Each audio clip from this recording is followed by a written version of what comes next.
Welcome again to Joe Stunner Boxing. Let's have a little bit of chit chat about Deontay Wilder versus Joseph Parker, because I did a video on Joshua and Otto Wallin yesterday, and I was saying that I'm actually quite intrigued by the fight. And this is another one that I don't regard as being a complete foregone conclusion, like a lot of people do. A lot of people are saying, Parker is limited and he gets clipped and he hasn't shown a lot of fight and spite in during certain fights of his career or certain entire periods of his career. And Wilder only has to land the big right hand and so on and so forth. Look, it is perfectly feasible that Deontay Wilder can land that big right hand and knock Parker flat. All right. Don't forget, Parker has been knocked out by Joe Joyce. He's got 3 defeats on his record. That's the only stoppage. The defeat to Joyce came in September of 2022, so it's not that long ago. And he's had 3 wins since. Simon Keane, he knocked out in 3 rounds. I think Jack Massey was a 10-rounder, and then he had a 1-round blowout against someone I've never heard of over in Australia. Look, Parker, for me personally, when you consider his physical attributes and his overall skill set, has underachieved. He's been the WBO champ, but he just lacks that, like I say, that bit of spite throughout his career. Now, oddly enough, against Joyce, I thought he was answering some decent questions throughout that fight, because although he was losing right up to the point where he got flattened, he did show a lot of resiliency, because Joyce was putting it on him early on, and Parker looked like he might be out of there in about 4 or 5 rounds, but he hung on there until the 11th before he got essentially knocked out with 1 left hook. But he's shown a lot of grit, a lot of determination, and it begs the question, is he fighting up to the level of his opponents? Well, certainly against Chisora. I mean, the first fight was a split decision victory. Some people think Chisora won it. The rematch, definitely all Joseph Parker. Chisora, very strange performance, hanging out in corners, waving Parker in. I think he was over in the 4th, the 7th and the 8th, looking pretty much shot. Maybe that first fight, the first fight that Chisora had with Joseph Parker was Chisora's last stand. It may well have been. But when you consider, he's fought Dillian White, he showed a bit of determination in that eventually, and almost knocked out White in the final round. People forget that. Yes, he was on the floor twice. The first was definitely a clash of heads. The second was a legitimate knockdown. That was the first time he'd ever been on the floor. And it was comfortable enough in terms of rounds 1 and points for White. But at the end of the fight, White was out on his feet and Parker was railing on him. I think he floored him, didn't he, in the 12th round as well. And prior to that, of course, we had the Anthony Joshua unification fight, where it was a very poor, a very unambitious, unimaginative, safety first, survival of the fittest fight from Joseph Parker. Really disappointing against Joshua. But that was, 5 years ago now, over 5 years ago, probably close to 6 years ago now. So he's 31 now. And let's be honest, he's not going to get that many more chances to kind of maneuver himself into a world title opportunity. This is 4th fight after being knocked out. And if he is knocked out again by Wilder, 2 knockout defeats in 5 fights, he won't be anywhere near the front of the pecking order.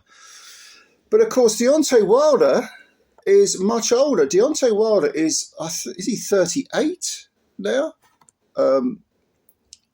I think he's 30. He might be close to 39, actually. I don't know. But I know he's in his late 30s. We know all about Wilder. We know what he's capable of. Hits with the right hand, crosses his feet a lot, not great footwork, can be very gangly and ungainly. Had the 3 fights with Fury. 2 of them, the last 2, the second and third ones, he came in way too heavy. But nevertheless showed an immense amount of heart, determination and grit, an immense amount. I mean, you've got to kill this man to beat him. And don't forget, I know it's with the benefit of hindsight, but not a lot of people were saying this at the time, but Fury does outweigh Wilder by probably about 40 or 50 pounds of natural weight, natural size. And what Fury himself was calling chicken legs and whatever. Wilder is, nevertheless, he's always got that big equaliser, and we saw that twice against Luis Ortiz. He also flattened Dominic Breazeale in one round. Don't forget, Breazeale was putting it on him early on, but bang, it was all over, wasn't it, with one big wallop. But apart from that, who else are you going to call? Chris Arreola, he beat him in 8, retirement after 8. His title reign was full of non-entities and C+ fighters. C+, maybe the odd B- thrown in. Maybe Ortiz you could call a B. So he's won 43 wins with 42 KOs. Yes, he hits hard with the right hand, but it does flatter to deceive a bit. It's a little bit of a misleading record. Obviously, the 2 defeats and the draw to Fury. And more importantly, the last Fury fight was in October of 2021. So that's over 2 years ago. And since then, he's had one fight which lasted less than a round against Robert Helenius, who he knocked out in 1 round. That was right at the end of the round. So let's say he's had, almost 3 minutes of competitive boxing in 2 years. In his late 30s, it could go both ways. It could be a telling factor.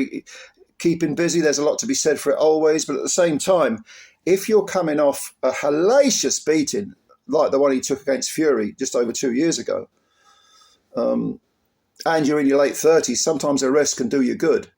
Maybe not that much of a rest, though. I think probably, 2 sides of that coin. Probably the coin is standing on its edge. I wouldn't necessarily say heads or tails with it. Yes, the rest has done him good, but has he had too much time out? Yes, I think he probably has. I think there's a balance or an imbalance there. So, whereas Parker, despite being knocked out by Joyce last September, so that's be about 15 months ago. This will be his 4th fight in that period of time, and that's good. That's really good. In fact, he's fought in 3 different countries, which again is good. And a lot of people talk about Parker, being Fury's best mate, and he's his little mini-me and all the rest of it. Yeah, I agree with a lot of those criticisms. But at the same time, if you hang around with winners, and Fury, love him or hate him, is definitely a winner, that can rub off on you too. And he's got Andy Lee in his corner, who is, I think, a pretty good coach. There is a worry that Parker can come in a little bit heavy. I don't like the excess weight, to be honest with you. A lot of people have said that in order to beat Wilder, Parker is going to have to move. No, I don't necessarily agree. But I do think he needs to have a watertight defence. Look at the way Subriel Mateus fights. Now, I know we can't reinvent the wheel. Joseph Parker is not going to be a heavyweight Subriel Mateus. But he has a high guard, he moves forward, he has a look at the opponent, he sort of draws the opponent's sting, and then he goes through the gears. I think for Parker to win this fight, especially with everybody wanting Wilder to win so that he can face Joshua, I think Parker is going to have to put it on him. And in a controlled, extremely defensive-minded, but I don't mean running, I don't mean boxing with the back foot, I don't mean using the jab and moving. I mean an airtight defence, move forward, lots of feints, lots of head movement, a bit of side to side, but more or less forward movement.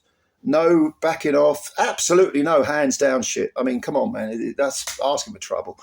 And maybe draw Wilder's sting early on, see what he's got. Yes, the jab's got to come out. If you're older like me, I was almost said old, but if you're older like me, you'll remember Michael Watson fighting Nigel Benn. Ben was destroying everyone, undefeated, all knockouts on his record. Watson came out, very high guard, stretching his hands out like that to maximise the defence and walked towards Ben and stood right in the pocket. Telling it. The moment Ben took a step back to try and get any leverage, Watson moved forward. I think we've got to see something similar from Parker to have a chance of that happening. Now, I wasn't really going to do a prediction with this fight because it's so difficult to predict. There's so many intangibles. Wilder, what's he got left? What tactics is Parker going to employ? I don't know. I mean, I'll probably do a prediction video later to the time. My immediate reaction is I really don't know. I kind of slightly favour Wilder to eventually catch Parker, but I don't think he'll have it all his own way. I mean, I could be in maybe 7 or 8 rounds, 9 rounds, that sort of part of the fight.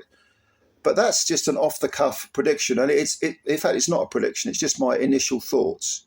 I'm going to have a think about this one, and maybe when we get close to the time, and the weigh-in and everything, and the press conferences and rumours that we hear through the grapevine. Yeah, I think that maybe then I'll do a prediction video. But the point I'm making is, with this video, I think Parker can win, definitely. And a lot of people are saying, no, he's going to get flattened. I don't agree with that at all. I think Parker can win this fight. I think he might have to walk through hell. He might have to walk on hot coals, or dare I even say walk on Lego bricks barefoot. Ooh, that's nasty. But he can get it done against Wilder. And certainly it'll be interesting to see the weight that Wilder comes in at. Because as you get older, it takes a lot more effort to take off the weight.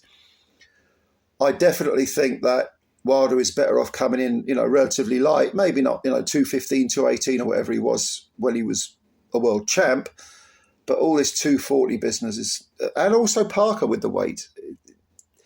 I want to see what it looks like they're going to come in at before I do any kind of solid predictions. But yeah, what do you think? I mean, I'm not asking you for predictions now. You might be like me and you want to wait. But do you think this is a winnable fight for Parker? You might think, yeah, definitely Parker's going to win. Or you might think, nah, Wilder's got it. Wilder's going to flatten him. I mean, I don't know. You tell me what your opinions are. Let me know. And of course, comments below. I'll read them and answer them. Thank you as always for your time. Please subscribe to the channel if you're new, and please hit the like button as well. That'll be a great help to us.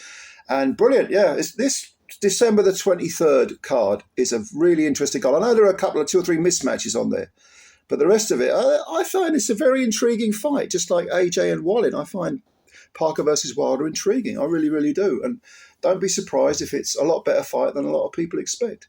On the other hand, it could be a stinker. We just don't know, do we? Anyway, comments below, I'll answer them. Thanks for your time, and I'll catch you later. Bye for now.